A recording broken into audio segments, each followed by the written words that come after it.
Il est environ 4 heures du matin. J'entends la tonalité du 911 qui m'indique que je suis sur le point d'être mise en relation avec un appelant. La tonalité se termine et je demande l'adresse de l'urgence. Je suis accueillie par un silence de mort. J'attends, je ferme les yeux et j'écoute. Au moment où je m'apprête à redemander, j'entends un petit gémissement.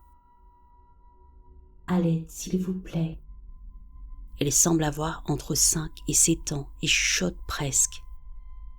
Elle m'indique sa rue, mais elle me dit qu'elle ne connaît pas les numéros de sa maison. Je commence par lui dire « Ma chérie, peux-tu trouver un bout de courrier et me dire les numéros ?» Sa petite voix douce me souffle qu'elle ne peut pas. Sa mère qui venait de la porter dans les escaliers a trébuché et est maintenant allongée sur elle, inconsciente. Elle a du mal à respirer et commence à paniquer parce que sa mère ne répond pas. Je lui demande d'une voix douce « Ma chérie, à quoi ressemble ta maison? De quelle couleur est-elle? Quel genre de voiture ta maman a-t-elle garée devant ?» Les ambulanciers sont en route, mais s'ils ne connaissent pas la maison, il pourrait être trop tard pour sa mère lorsqu'ils iront frapper aux portes. Une mère n'est pas censée mourir et écraser son enfant post-mortem. Pas au téléphone, pas ce soir. Elle me décrit la situation. J'imagine la petite maison brune avec les arbres tordus devant. Je l'imagine comme un dessin d'enfant, chaque mot de sa petite voix étant un coup de crayon. Elle fait du bon travail, je le lui répète sans cesse. Et là, elle dit « Je crois que quelqu'un frappe à ma porte. Dois-je avoir peur ?» Je pousse un soupir de soulagement, j'entends les pompiers enfoncer la porte. Mais ce que je ne peux pas imaginer, c'est leur visage déformé par la confusion et ce qu'ils voient. Ils sont déconcertés. Sur le sol, ce n'est pas une petite fille, mais une femme âgée, son déambulateur posé sur elle. Elle est trempée de sueur. Elle lève la tête et une voix d'enfant s'échappe de ses lèvres ridées, comme dans un thriller psychologique. En fait, cette vieille dame souffre d'un TDI, trouble dissociatif de l'identité. Sa mère est décédée tragiquement lorsqu'elle était très jeune. Ce jour-là, elle se trouvait dans les bras de sa mère, qui était enceinte. La jeune fille a bougé négligemment et ils sont tombés. Un poumon écrasé pour l'enfant, un cou brisé pour la mère et un fœtus qui n'est jamais né. Aujourd'hui, chaque fois que cette vieille dame tombe, elle se retrouve à l'âge de 4 ans, revit cette tragédie et se retrouve piégée dans un corps qui ne lui convient pas. Elle revivra cette tragédie, ressentira le chagrin d'amour et la terreur de la mort d'un être cher à chaque fois.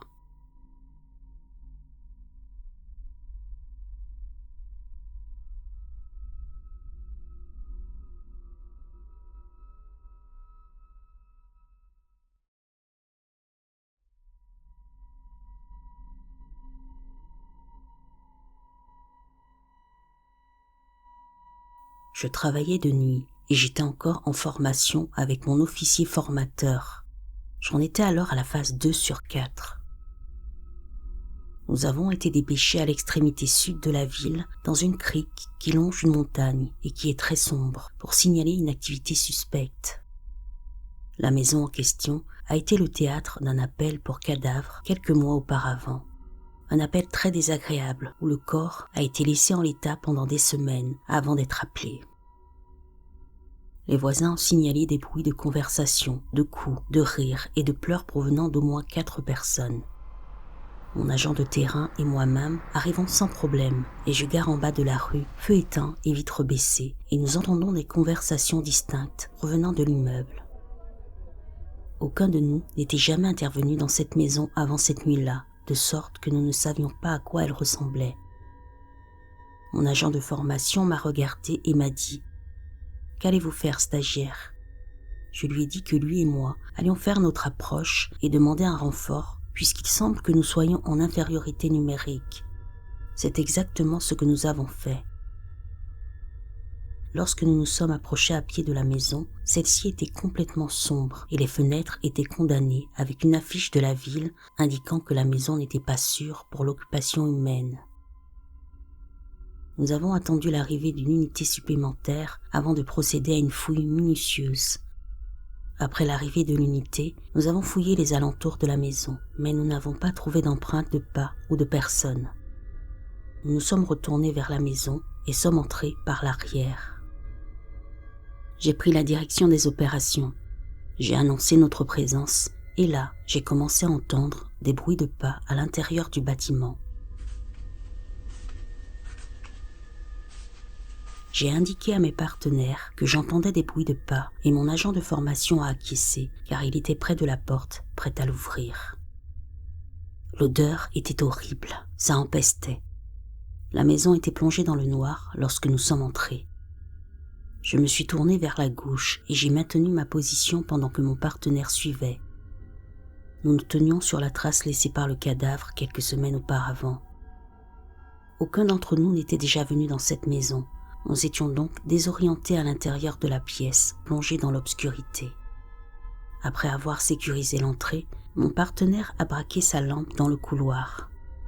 Il s'est immédiatement mis à courir dans le couloir en demandant à tout ce qu'il voyait de s'arrêter. Mon formateur et moi-même lui avons emboîté le pas.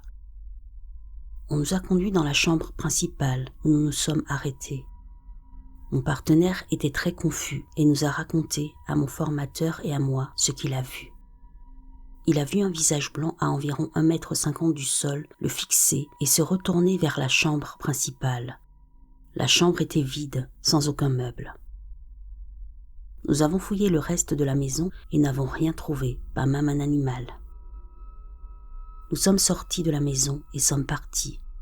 Environ 2 heures plus tard, nous avons reçu le même appel. Nous avons à nouveau effectué des recherches et n'avons rien trouvé. Le lendemain matin, nous avons visionné la caméra corporelle du partenaire et avons vu ce qui semblait être la moitié d'un visage. Nous avons également examiné les enregistrements audio et avons constaté que plusieurs personnes murmuraient en arrière-plan, ce que nous n'avions pas entendu à ce moment-là. Malheureusement, ces vidéos ont été jetées au bout de 180 jours, car l'appel n'a donné lieu à aucune arrestation ni à aucun contact avec le public.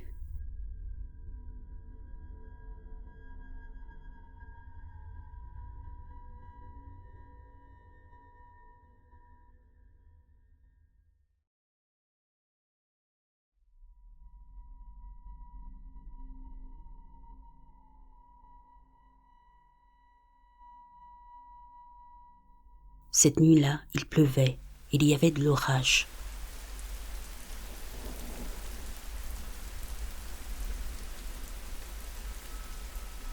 Une femme a appelé complètement paniquée. Elle avait la voix tremblante et elle criait. Apparemment, elle se cachait dans sa salle de bain au 2e étage pour échapper, d'après ses dires, à un loup-garou qui se trouvait juste devant sa porte. Pour moi, elle n'avait pas toute sa tête, car son histoire paraissait invraisemblable. J'ai évidemment envoyé une unité pour un contrôle de santé mentale, mais j'ai dû rester au téléphone avec elle pendant qu'elle hurlait et pleurait de terreur jusqu'à ce que les gars arrivent.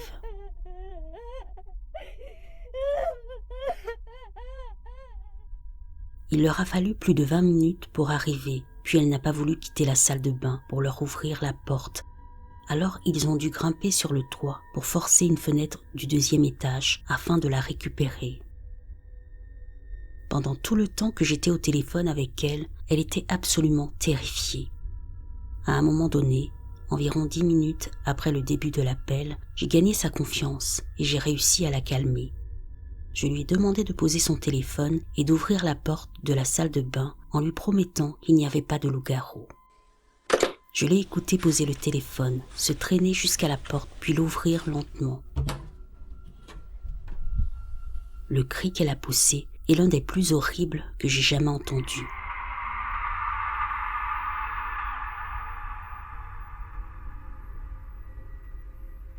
Elle est revenue au téléphone en me criant que je lui avais menti et qu'il était toujours juste devant la porte. Finalement, l'unité est arrivée et on a pu l'emmener à l'hôpital, mais c'était certainement l'appel le plus effrayant que j'ai jamais reçu. Entendre une femme adulte paniquer à cause d'un loup-garou était troublant. Après avoir raccroché, j'ai plaisanté avec certains des autres répartiteurs en leur disant qu'il y avait peut-être vraiment un loup-garou et que nous devrions peut-être aller voir. Les opérateurs du 911 ont affaire à beaucoup de personnes souffrant de troubles mentaux. Elle a été traitée avec la plus grande compassion par moi et par les agents qui sont intervenus. Je me sentais tellement mal pour elle. Cela m'a fait peur parce que c'était littéralement une nuit sombre et orageuse, et entendre un autre adulte crier à propos d'un loup-garou dans sa maison était très effrayant.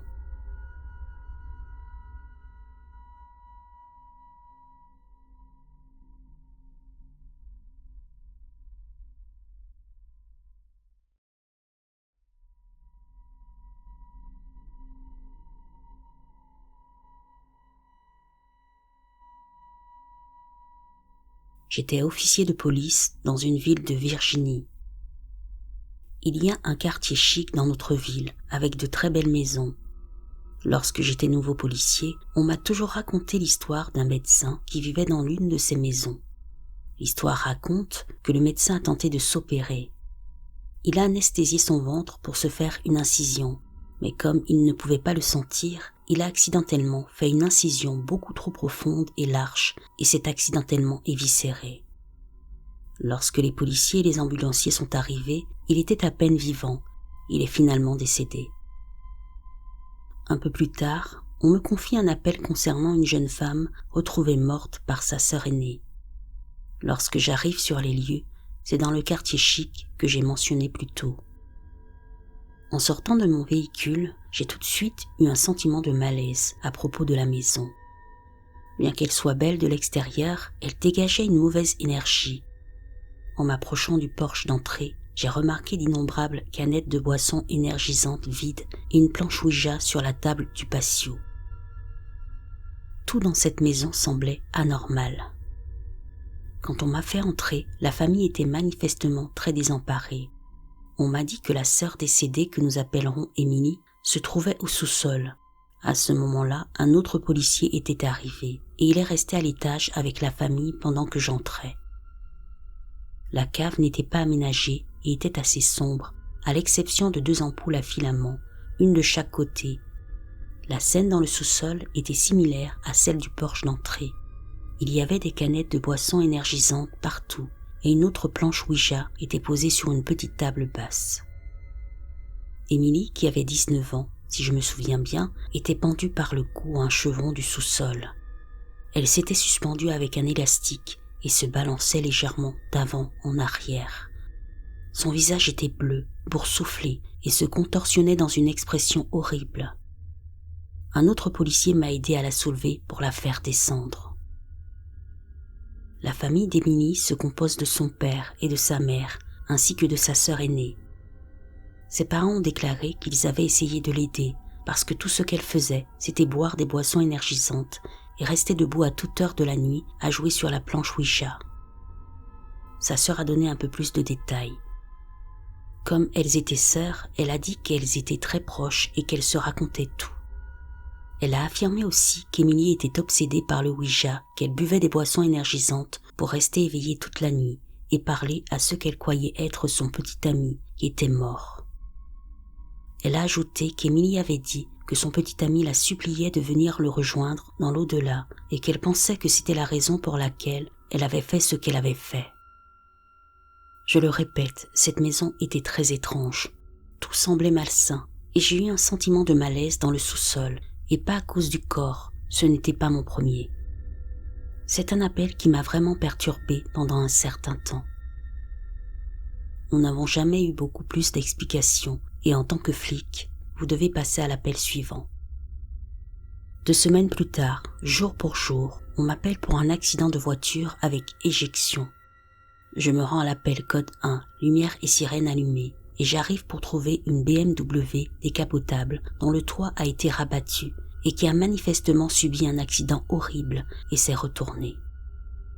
Elle était posée sur ses roues et sur le siège conducteur se trouvait une femme qui avait manifestement la nuque brisée car sa tête était presque entièrement retournée. À côté du véhicule, à environ 15 mètres, se trouvait un homme qui avait été éjecté. N'oublions pas qu'il s'agissait d'une décapotable et qu'il a donc été éjecté par le haut de la voiture. Il lui manquait toute la moitié supérieure de la tête. Je suis allé fermer la scène. Je me suis éloigné d'environ 75 mètres de l'accident où j'ai trouvé des morceaux de cerveau. Je n'essaie pas d'être intentionnellement explicite, mais je veux brosser un tableau de la gravité de cet accident de voiture.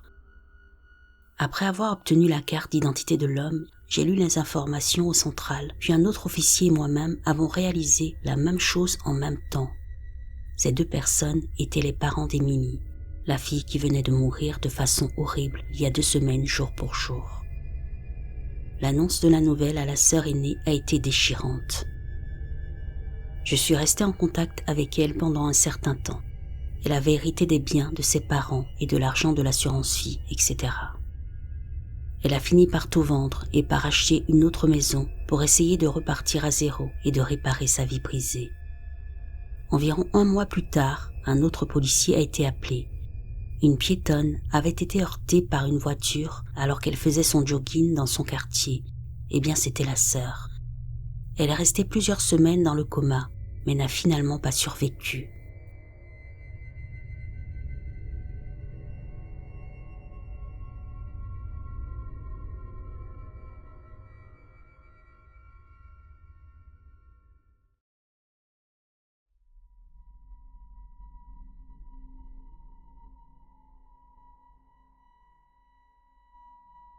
Je venais de terminer mes études à l'académie de police et c'était l'un des premiers appels auxquels j'ai participé.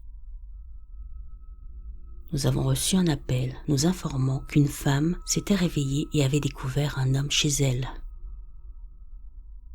Lorsque nous arrivons sur les lieux, la femme est dehors, à côté de son véhicule, et elle tient son bébé dans les bras. Elle est très secouée et explique qu'elle s'était réveillée d'une sieste sur le canapé et a remarqué que la lumière du sous-sol était allumée. Elle a indiqué qu'elle ne la laissait jamais allumer et qu'elle fermait la porte à clé pour que son bébé ne tombe pas dans les escaliers. Elle a déclaré qu'elle s'était approchée de la porte, qu'elle l'a ouverte et qu'elle a vu un homme vêtu d'un t-shirt se tenir au bas des marches.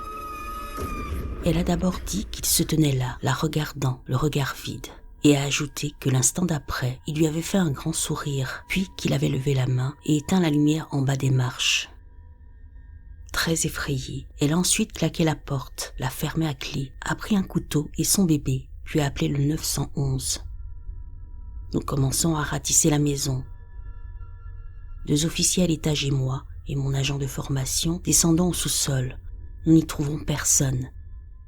La seule porte menant à l'extérieur est verrouillée de l'intérieur. Nous vérifions toutes les portes et toutes sont verrouillées de l'intérieur. Le seul moyen de s'échapper est la porte par laquelle la femme est sortie. Nous allons la prévenir et elle commence à crier et à pleurer. Non, il est toujours là, il n'a pas quitté la maison. Nous retournons à l'intérieur et procédons à de nouvelles vérifications, mais nous ne trouvons toujours aucun signe de quelqu'un ou de quoi que ce soit dans la maison. Nous le lui disons et elle continue à paniquer. Nous l'accompagnons à l'intérieur pour prendre quelques objets et elle part dans une chambre de motel pour la nuit. Le mari travaillait en dehors de la ville. Je patrouille souvent dans le secteur et environ 1 semaine plus tard, nous voyons une pancarte à vendre sur la maison. Il s'agissait d'une vieille maison qu'ils avaient rénovée et dans laquelle ils avaient investi beaucoup d'argent. Même si nous n'avons rien trouvé, je crois encore aujourd'hui qu'elle a vu quelque chose.